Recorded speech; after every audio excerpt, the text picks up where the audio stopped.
The Vanguards of Scion, Part 1, Book 1 of The Flow of Blood and Honor, by Michael E. Tom. 1. Ivanos.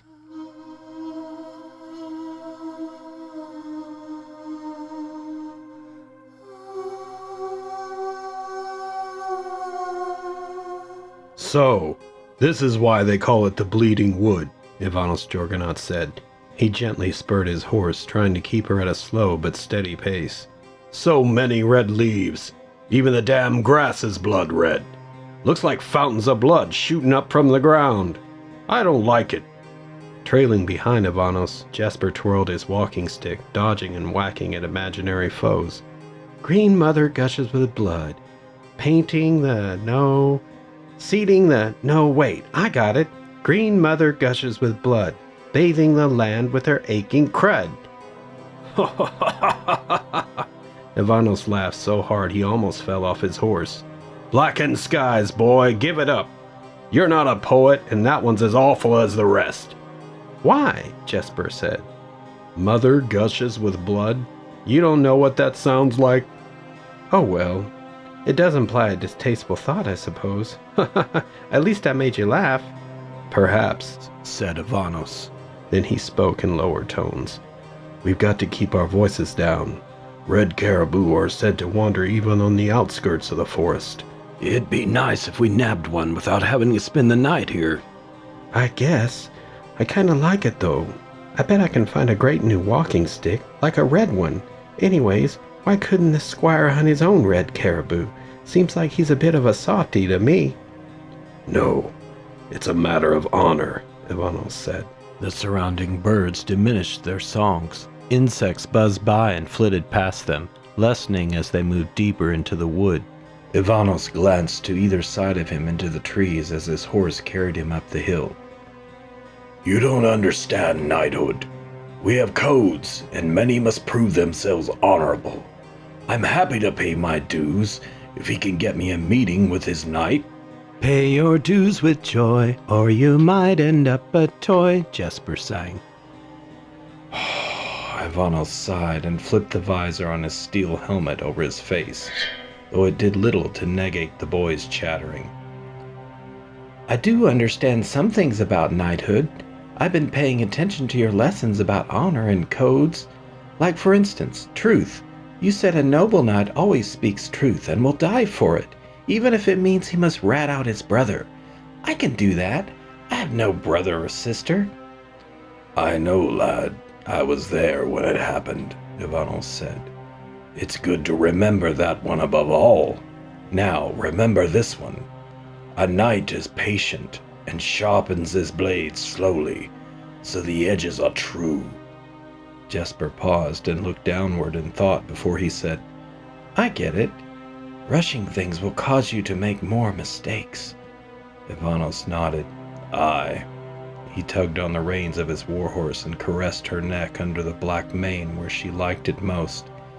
Easy, Velvet. I smell it too. Velvet shuffled her front hooves from side to side and her armor clanked. She snorted and whinnied. Come on, girl, Ivanos said. Just go easy. You know we gotta go up there. Velvet took a step back and twisted her neck to turn around, but Ivanos reined her pace before she trotted up the road. The stench of death grew much stronger than a dead ox or horse. Ivanos unbuckled the strap over the hilt of his longsword. The icy wind, chilled further by the cold steel vents of his helmet, burned his eyes as he scanned the forest to the left and right of the road. As far as he knew, besides a few thieves' camps, there wasn't much, if any, settlements this far north of Red Wolf Keep. It was for hunting, and as a travel route to the Caribou Valley, he saw nothing obviously out of place in the forest to either side of him, not even an abandoned camp. Ivanos gagged a little as Velvet brought him up the hill. Nausea waved through his torso up to his head until he struggled to stay in the saddle. He stared hard up the hill, and a black figure emerged and stared back at him in the middle of the road. It shifted and surged in and out of cohesive form. For the split seconds it was in focus, he noted a long pointed crown on its head. A complete coldness crept into his chest. Velvet trotted onward as if she hadn't noticed something unusual. The figure turned an about face, melting tracers of inky blackness as it did so before it walked away and out of sight again. "Whoa, Velvet!" Ivanos tugged hard on the reins, and Velvet stopped in her tracks. "What is it, Sir Jorgonaut?" Jesper asked. He stood to the right of Velvet, flipping his walking stick in figure eights. Ivanos stared at the space where the shadowy figure had been. "Did you not see it?" Jesper peered ahead. "See what, my lord?" He walked forward a few steps to get a better view. "Halt, boy," Ivanos said. "It's not safe." Jesper stopped in his tracks and lowered into a defensive stance with his stick brandished in both fists. Corded muscles stood out in his arms, lined with healthy veins. "Anything out there's gonna get us sticking to the face." Ivanos sighed. "Quiet. There was someone up there," he whispered. "Was there?" Jesper whispered back. "Let's get him. Wait, what did they look like? Was it a bandit?" Ivanos pushed his open palm out at the anxious boy and shook his head. He then cautiously dismounted Velvet and removed his sword from his scabbard and handed it to Jesper. "Stay here. Don't move unless I call out for you," he whispered. Jesper's eyes gleamed. He tossed his walking stick aside and took the black steel longsword from Ivanos and gave a discreet bow as he did. Ivanos removed his quiver of arrows from Velvet's saddle and untied his longbow from her side and strung it. With an arrow nocked, he crept up the hill. As he crested the top, he pulled the arrow back and raised the bow to aim. He furrowed his brows and swept his aim over the entire landscape ahead, but found nothing to be of immediate threat. He lowered his bow and shrugged.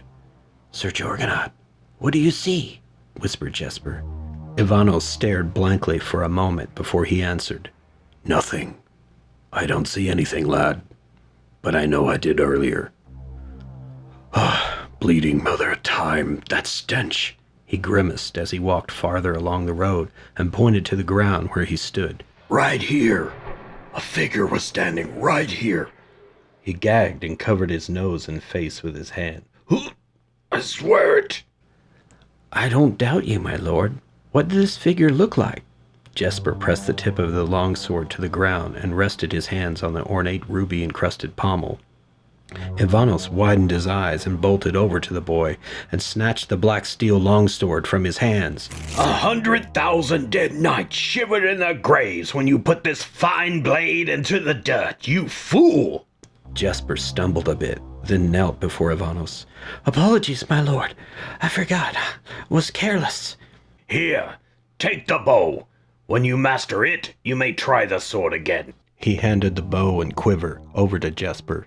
"The figure I saw was all black from head to toe, and I thought I could see a black crown on its head." "Thank you. For the bow, I mean. Wearing all black, you say? You think it could have been a ghost or a witch?" "I've heard such things could be followed by a smell of, death." "I don't know. I never believed in such things." "Well, that might explain why it's gone now. I mean, if it were a ghost." Jesper turned to face the road that seemed to go on for miles in the forest. "Hey, look there," he whispered and pointed down the road. "Is that one of those red caribou?" Ivanos saw it. 2 grand antlers twisted up from its head and gleamed in the sunlight as it studied them both. He couldn't believe he hadn't seen it before. He held out an open hand back at Jesper and motioned for him to hand over the bow. Jesper had already loosed an arrow. Ivanos turned to see it had hit true into the mid-torso of the magnificent copper and white-haired beast. It screeched and then bolted towards them. The back half of the arrow jutted from its side and bobbed up and down as it ran. Ivanos ground his teeth. He didn't know whether he should panic or celebrate. What an incredible bout of luck. Hope lingered before him. He could redeem the pivotal mistake that had cost him the life of his king Raigun, and ultimately the sacking of his entire kingdom of Ironwood. He would bring the hide to the squire at Red Wolf Keep. When he gained an audience with the Knights of Red Wolf, He would swear fealty to King Ingle as a knight. It was all he knew, all he had ever trained to do. Jesper shot another arrow straight into the charging caribou's chest. The beast made 4 more strides and collapsed dead. Yes! Jesper raised the bow high over his head and fist-pumped it a few times. Ivanos saw something else too late. Another red caribou leaped in a blur and plowed into Jesper with its antlers and snagged him into the air. With Jesper impaled up through his chin, the caribou flung his body up over its back and twirled Jesper over twice. Jesper's neck cracked, twisted, and stretched. He dangled, glassy-eyed, from the beast antlers. Ivanos raised his black steel sword and swung whilst he screamed, "No!" The blade slid through the caribou's neck, and its huge head wriggled through the air and crashed into the ground antlers first. The body spurted blood and sprinted off into a tree at the edge of the road and fell with its legs twitching. Ivanos stood shaking with his blood-smeared blade. He stared at the lifeless, twisted body of the poor boy for several seconds, and then tossed his sword aside on the ground. He sat down where he stood and began to weep with his face in his hands. Jesper Eisenarm had annoyed him most of the time. He had chattered on about his fleeting thoughts many times above the average 17-year-old boy. But he had had a stubborn will to improve himself. Ivanos thought that was a rare quality. It could have brought him to great things. Ivanos could still see the boy's face filled with determination and resolve back when he had pulled him out of the burning cottage. He had gone in to save Jesper's mother and sister, who had already perished in the flames. Ivanos had been following the pillar of smoke through the forest and had walked up on the incident just as Jesper kicked in the door of the cottage. Ivanos had run in after him and drug him out by the arms after the boy had passed out from smoke inhalation. Ivanos reached into the dirt next to him and dug out a rock with his fingers and chunked it at the headless carcass of the red caribou. He had lost another under his watch. He felt guilty now trying to redeem himself at the loss of others, but it seemed senseless not to continue. He had fled his own kingdom the first time, rather than face the enemy usurper and die with honor. He glanced over at Velvet. She was ever loyal. She stood still where her master had left her and waited to serve him again. "If only I were as honorable as you, girl," he sighed. "But I'm not going to give up. We must bury this boy. He was a good lad and deserved better." "Then I'm taking not 1 but 2 red caribou hide to the squire and Red Wolf." Ivanos stood up and went for the spade in his bedrow on Velvet's saddle. He began untying the cord that held it in place, and suddenly the smell of death overwhelmed him again, but stronger than ever before. The air chilled behind him, and his armor was like ice on his skin. He paused. "Who's there?" The back of his neck prickled. Something rasped behind him. He slowly pivoted around, the spade ready in his hand. What he saw before him was beautiful and terrifying at the same time. A pulsing hole had opened on the ground. It rippled and shimmered with inky blackness and then flickered with tiny fingers of lightning on its edges. The odor of death fumed from somewhere within the hole. He tried to focus on the forms inside it, but nothing solidified. Instead, 2 smoky black arms reached up, and the dark figure with the black crown pulled itself into Ivanos' world. Ivanos trembled. He had never seen anything unworldly, nor did he believe such things ever existed. He thought possibly he had died, and this was the Shadowed One, the Harvester, or death itself coming to claim his soul from this world. "Are you Death?"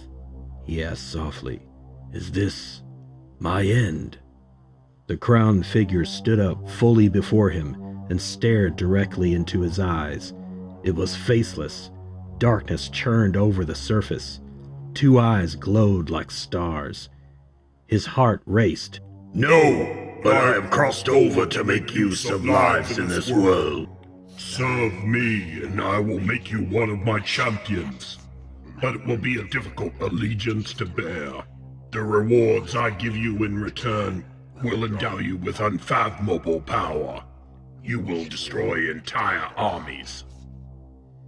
This can't be real. I must be dreaming. Please leave me, monster. End this nightmare vision. I am not a monster, barked the dark figure, its voice a low vibrato of many that echoed in Ivanos' mind. I'm the King of Scion, and I've come to make this world ready for the coming of my people. Will you serve? Ivanos closed his eyes and nodded. I've only ever wanted to serve. I've nothing else. The figure wrapped long, cold fingers around Ivanos' chin with pointed fingernails that dug into his skin. With another wispy black hand, the figure held up a violet ball of light that spiked with fissures of white. The King of Scion pulled Ivanos' mouth open and shoved the light inside. He pushed Ivanos' chin up to close his mouth. A biting cold rolled down into his chest and blossomed throughout his body. Now you will build an army. You will conquer a country, and you will rule it in my name. You will not serve as a knight, but as a king. You will serve me by conquering lands and growing my kingdom to be fruitful and glorious for when I come with my people. But I'm not, Ivanos tried to say. He hunched over and vomited, holding his hand over his stomach, though it did little to comfort him through the plated cuirass. After regaining his composure, he wiped his goatee with the back of his moleskin glove and said, I've not shown myself to be a great knight. You've chosen the wrong man. Please, spare me this burden, or make my death quick. I've lost everything as it is. I've no family. I'm a wandering old nomad. I couldn't even protect this poor boy. He pointed at the corpse of Jesper, still hooked by the head of the red caribou. You are no longer that which you believe. You now have a power that will take you to greatness beyond your comprehension. Now go, use it, and armies will fall at your feet. A cyclone of darkness enveloped the King of Scion and pulled him down into the rift of the ground below. A bolt of lightning 20 feet high shot up from within, and then the fissure dissipated.